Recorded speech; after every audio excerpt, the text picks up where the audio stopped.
A veces no se mata a una persona, sino a un símbolo. Quiero comenzar con esta afirmación, nuestro podcast de hoy, pero también con una pregunta. ¿Es Colombia un país violento por naturaleza? Y voy a responderles más adelante esta pregunta porque acabo incluso de llegar de un foro donde trabajamos en diversos saberes la respuesta a esta pregunta y tiene mucha relación con el caso de hoy. Estamos hablando de Carlos Andrés Pérez, no un muchacho, no un adolescente, un adulto joven de 32 años, quien es atacado por 17 personas al parecer, donde le propinan heridas, lesiones que posteriormente causan su muerte. ¿Por qué? Por tener una camiseta del equipo Millonarios. Y los otros, los atacantes, eran pertenecientes al parecer también a barras bravas del equipo de Santa Fe. Para hacer este análisis, sustentar la afirmación con la que comencé hoy el podcast y responder la pregunta, he invitado a Nicolai Pinilla. ¿Usted sabe el origen de su nombre, Nicolai? Hola, buen día a todos los que ven este video. Y bueno, pues de antemano te digo, sí, mis papás son muy académicos, muy lectores y les gustan mucho de la política. Y mi nombre viene de Rusia y siendo el heredero al último, era el hijo del último zar de Rusia, entonces tiene una connotación bastante Sí, política. muy bien. Interesante, es cierto, es un nombre ruso. Sí, tiene una raíz griega también, así como el nombre Belisario, viene de Belisarius, tiene una raíz griega y trae una significación que dice algo así como aquel que es hábil con la saeta. Interesante, debemos conocer de dónde vienen nuestros nombres. Pero bueno, cierro mi paréntesis.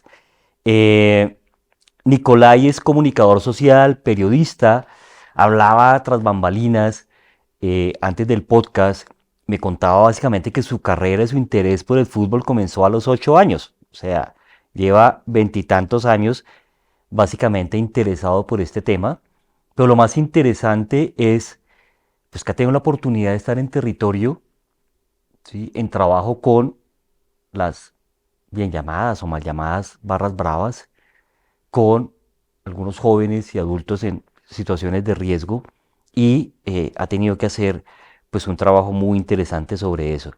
Y quisiera, pues Nicolai, qué mejor que usted que nos hiciera precisamente esa presentación de lo que ha sido su trayectoria y su experiencia, en especial con todo este trabajo de gente que se ha interesado de manera incluso fanática por el fútbol.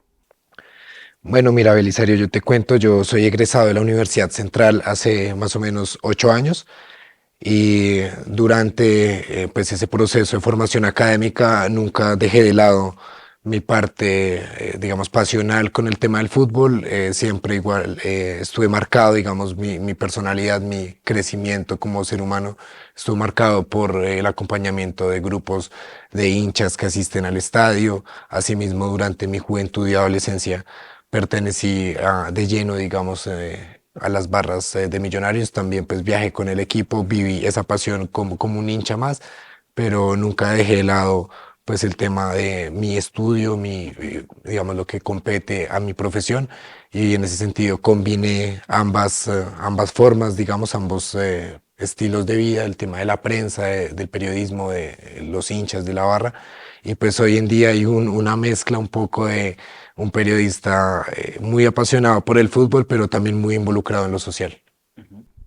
Bueno, Nicolai, para quienes nos ven y nos escuchan, pues es importante hacer una diferenciación en términos de términos, ¿sí?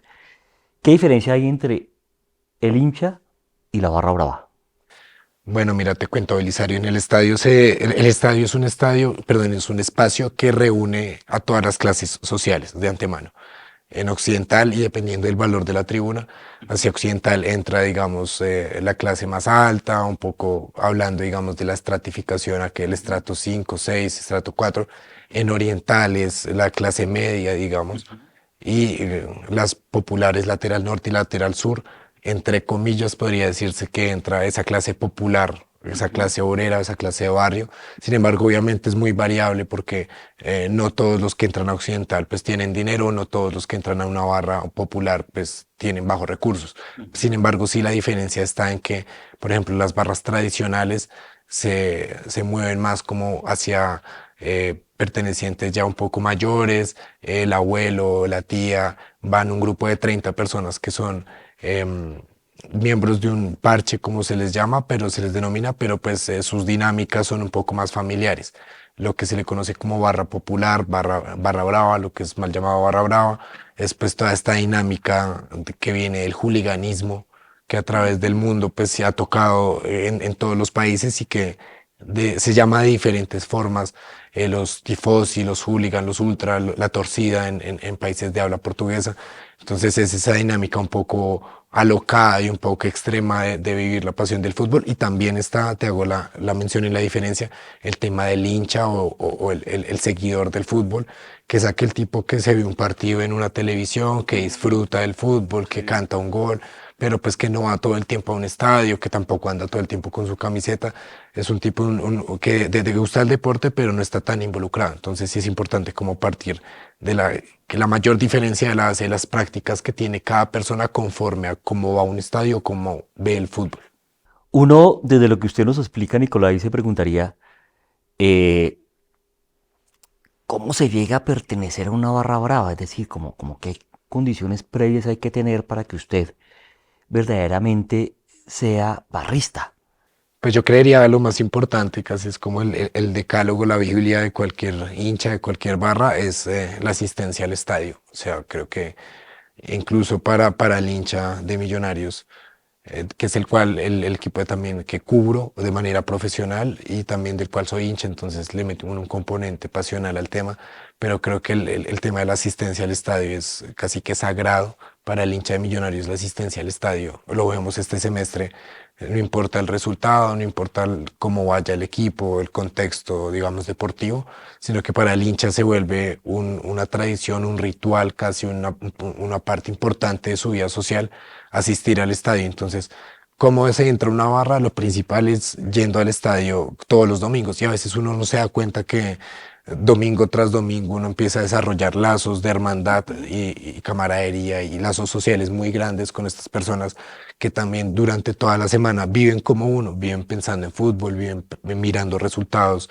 de otros torneos y todas nuestras vidas giran en torno a ese movimiento y pues es importante la asistencia al estadio. Ahora, por otro lado, obviamente uno ve como el tema de un poco las modas o el desarrollo, digamos, de las culturas de las tribus urbanas y demás. Ajá. Entonces ya uno empieza a involucrarse a partir de la asistencia al estadio, empieza a involucrarse que de pronto en los viajes, que ir a ver al equipo en otra ciudad o ya involucrarse un poquito más, que entonces los martes o los jueves son de reunión en las noches, reuniones ¿para qué? Para coordinar lo que será el fin de semana.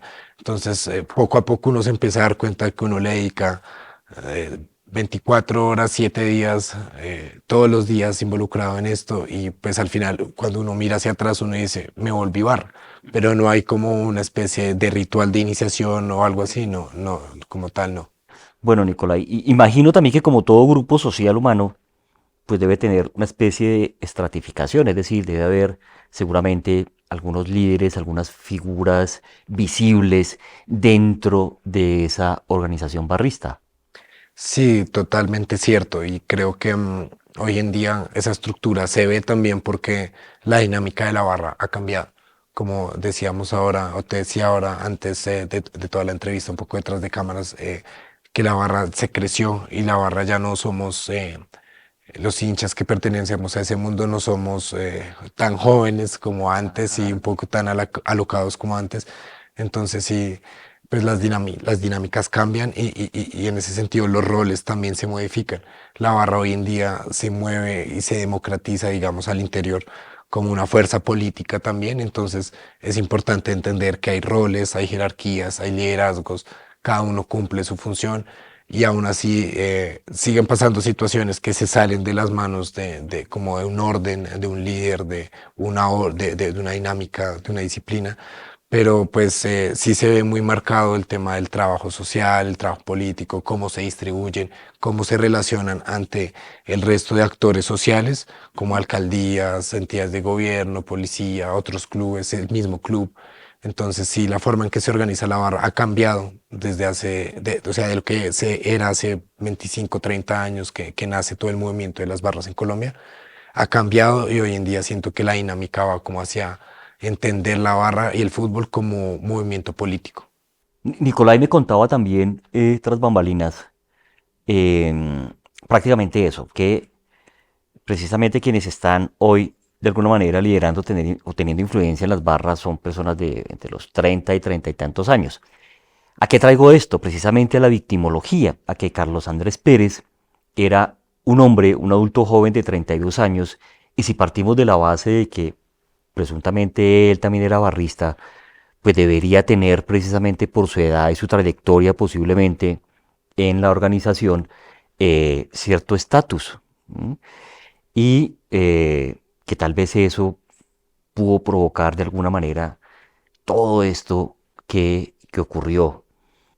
¿Cómo se manejan estas situaciones, Nicolai, a veces de descontrol en las barras, de violencia? O sea, ¿qué es lo que más provoca estas reacciones de violencia entre barristas? Pues realmente sí te traigo como ejemplo la investigación que yo realicé durante la finalización de mi carrera universitaria, una tesis, digamos, que fue también laureada y premiada y que llamó la atención, digamos, desde diferentes ángulos, de tratar de entender la violencia en el fútbol perdón, entenderla y analizarla desde el periodismo y entender la comunicación como una forma, una herramienta para resolver este conflicto. Entonces, retomando este ejemplo, te digo, sin duda el mayor, digamos, el mayor atenuante que hace que la violencia en el fútbol exista es la falta de comunicación. Y lo que me ha sorprendido a mí es que en todo el mundo las prácticas violentas que tiene el fútbol se han reproducido de una forma muy homogénea y realmente sorprende ver cómo en países como África o el sur de Europa o incluso en Asia, culturas que son totalmente diferentes a la colombiana, pero también pasan choques entre grupos de hinchas, grupos de gente futbolera, de la misma forma. Claro, los tiempos y los procesos son diferentes. En Europa hacia los 90 también había temas de muertes, de violencia extrema, de que el problema se estaba saliendo de control. Obviamente en este país que nos llega todo un poco con más demora, el proceso fue más tardío y hasta ahora estamos reaccionando ante esas situaciones. Hasta ahora se ha puesto en tela de juicio el tema de la vida es primero, la vida pesa más que cualquier equipo. Pero pues estas prácticas violentas al interior de la barra realmente a veces pasan hasta desapercibidas porque toda la dinámica incluso se convierte como en un número más, pero no se trasciende y se analiza y se profundiza en entender cómo funciona la violencia en el fútbol, cómo evitarla y realmente sí tiene que ser un compromiso en general de diferentes actores sociales que están involucrados con este deporte. Ujú. Pero bueno, Nicolai, quiero entender un poco lo que usted menciona porque me parece muy interesante, ¿sí? Los humanos, a diferencia de otros mamíferos, siempre lo he dicho yo, a diferencia de los demás cerebros mamíferos, pues tenemos algo que nos constituye una gran ventaja y es el lenguaje hablado, ¿m? Y la comunicación escrita. Los demás pues utilizan mucho la comunicación no verbal. Y a veces dentro de esa comunicación no verbal precisamente reaccionamos, por ejemplo, al color de la camiseta. Pero usted decía ahorita, hay fallas en la comunicación. Puedo entenderlo en esa comunicación no verbal provocadora a través de la camiseta, pero quiero preguntarle, ¿ha habido espacios entre las barras? No solamente hablo Santa Fe Millonarios, de todo lo que usted ha conocido, porque sé que ha conocido mucho a nivel de barras de otros equipos. ¿Se han sentado ellos para dialogar, hacer acuerdos de no violencia en ese sentido y que de alguna manera pues hayan sido fructíferos? Sí, creería que incluso Colombia es pionero en un término que se dice, se llama barrismo social. Y de eso se trata el barrismo social, de sentarnos en una mesa de trabajo local, a llegar a acuerdos, a llegar a convivencia, a reglas. En el mundo se han intentado procesos de resolución de conflictos y hago también la mención de que en todas las culturas, también en toda la historia, el ser humano ha tenido tendencias a la violencia también por dominación, por poder, por control, incluso por imponer su forma de ver, su cosmovisión, su forma de ver el mundo. Y en países, o bueno, digamos, hacia otros sitios del mundo se ve el choque por religión, por política, no solo por un color o una camiseta. Pero pues evidentemente la cultura aquí en Colombia, por cómo ha sido también, pues hace que las prácticas se vuelvan un poco más extremas, la intolerancia esté salida de las manos. Y sí creo que pues esa falta de comunicación es como una muestra de que a veces los problemas se pueden evitar y también de que pues las barras intentan y las barras aquí en Colombia intentan buscar maneras para resolver el conflicto. Sin embargo, insisto en que el compromiso tiene que ser de todos y en aquella mesa en donde nos sentemos a dialogar, de nada sirve que esté, digamos, un barrista de azul y un barrista de rojo, si no hay un acompañamiento permanente y constante acerca de, o bueno, con el tema de todos los actores que los pueden involucrar, entidades, clubes, gobierno, policía, todo. O sea, creo que esto depende de todos, no solo del color de una camiseta de dos chicos que se sienten a darse la mano, sino un análisis y un compromiso real y profundo. Ujú. Fíjese que Nicolai, con lo que nos acaba de ilustrar, está respondiendo parcialmente nuestra pregunta inicial. ¿Es Colombia un país violento por naturaleza? Voy a complementar esa respuesta. No, por naturaleza no. Porque por naturaleza significaría que biológicamente estamos o estaríamos predispuestos a la violencia. No es cierto. No existe hasta la fecha un gen de la violencia.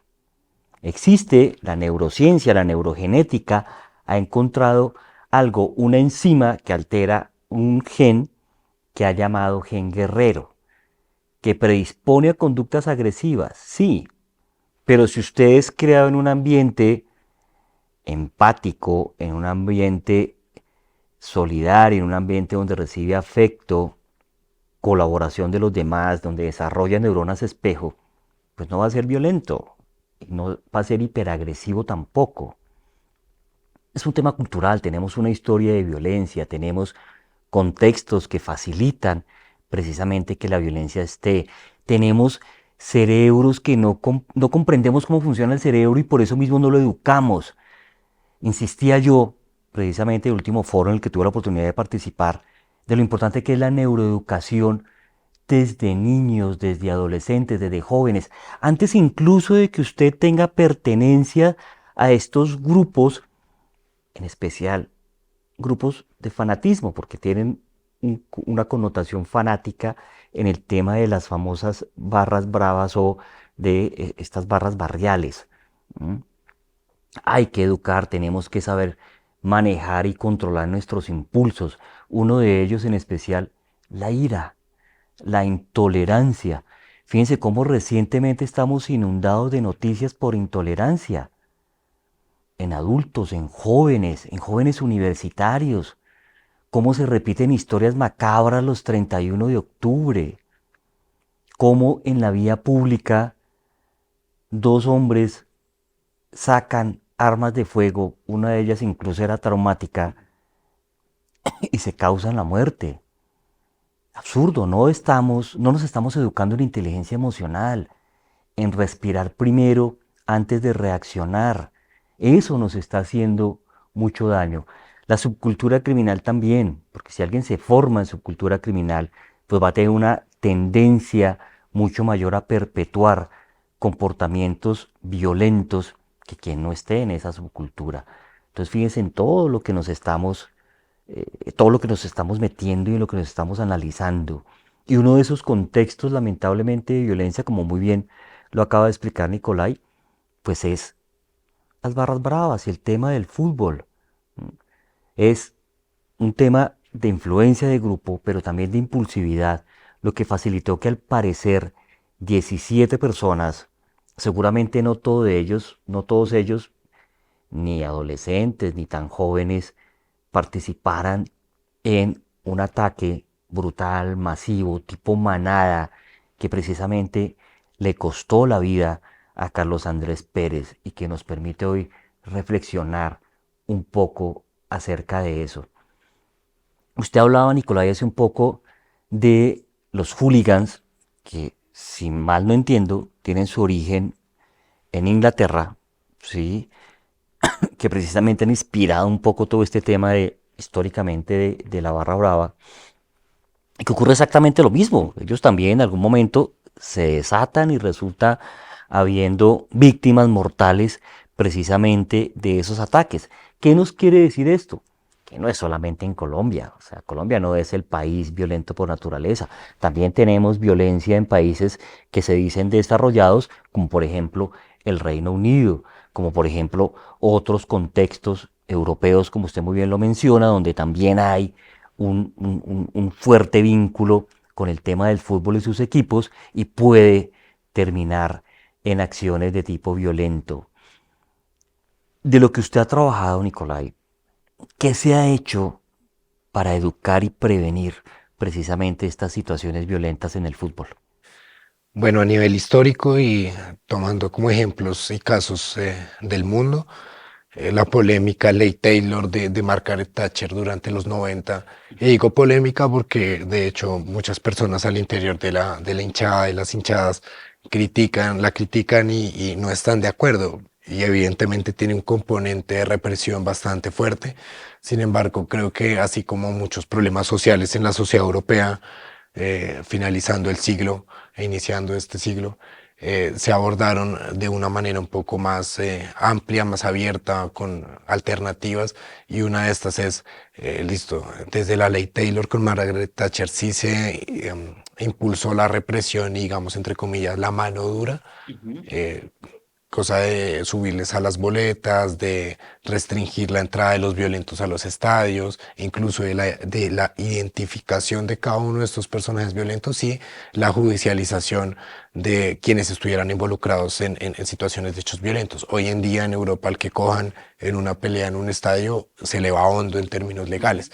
Pero más allá de eso, que es lo que critica la gente que está dentro de las barras, lo que yo, Pero digamos, Nicolai, a pesar de la crítica, quiero preguntarle, ¿históricamente eso ha funcionado en el fútbol inglés, ese tipo de medidas, digamos, para reducir o prevenir el cre- comportamiento violento? creería que es un conglomerado, un acumulado de ciertas medidas, de un montón de medidas, porque no solo es la represión. Ajá. Lo que hicieron también con los hooligans en Inglaterra fue mejorar su nivel de vida. Y creo que pasó con toda la sociedad europea.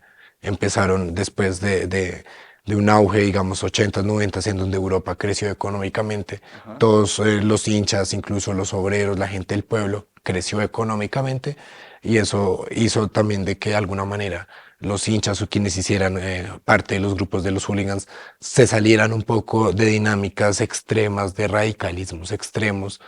Sus vidas mejoraron, su condición económica y social mejoró. Entonces fue un acompañamiento de medidas, sí de represión, sí de mano dura, pero también de cosas importantísimas como por ejemplo la educación, el estudio, el acceso a servicios vitales, el no tener, por ejemplo, que pasar necesidades básicas de que un humano como el frío, como el hambre, y poder, digamos, rescatar en ese sentido sus vidas y abordar otras formas de convivencia, que eso es lo más importante. Muy bien. Y para el caso Colombia, ¿qué podría ser una posible solución, Nicolai? Es muy interesante esa pregunta porque creo que en el tema de Colombia, no solo a nivel de barras, sino como sociedad, Sí. estamos ya ahorita trabajando como lo que tú decías antes, como el tema de la emocionalidad, de tomar decisiones con la razón, de tratar de calmarnos un poquito y bajarle a la intolerancia.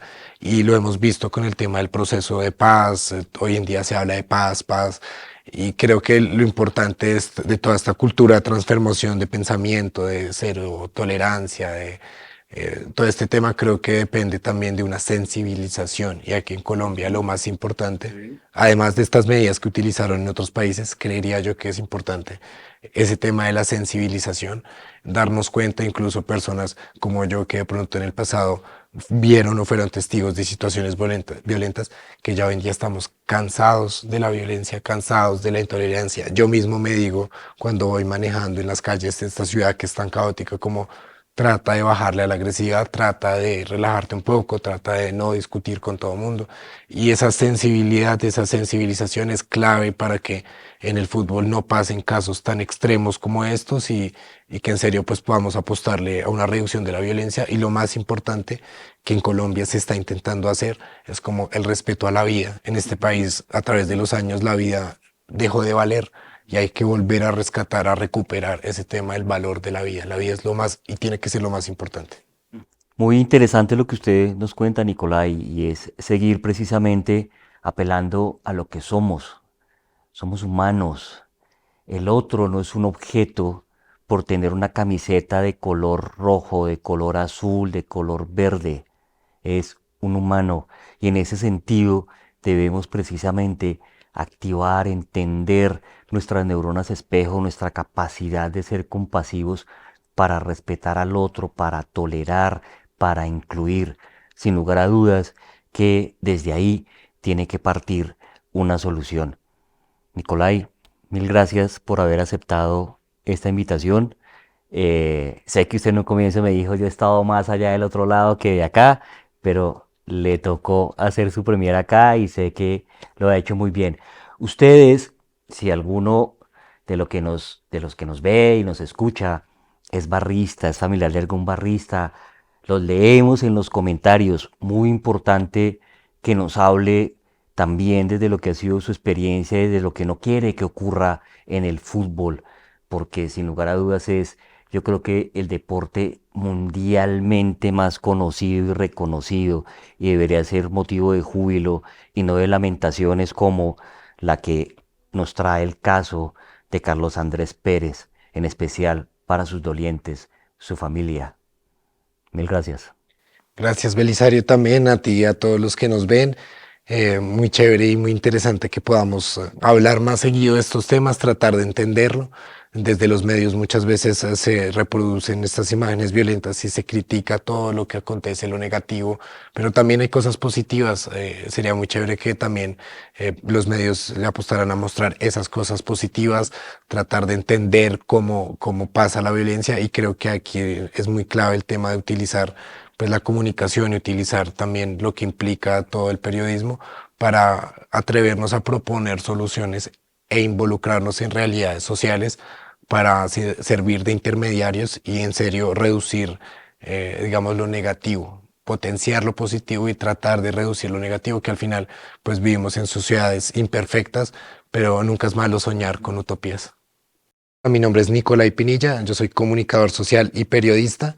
Me enfoco en la reportería gráfica social, deportiva y cultural. También pertenezco a los grupos de hinchas y de barras de millonarios y pues hago todo el registro del fútbol desde lo profesional hasta lo pasional, muy de la mano con los grupos de las barras.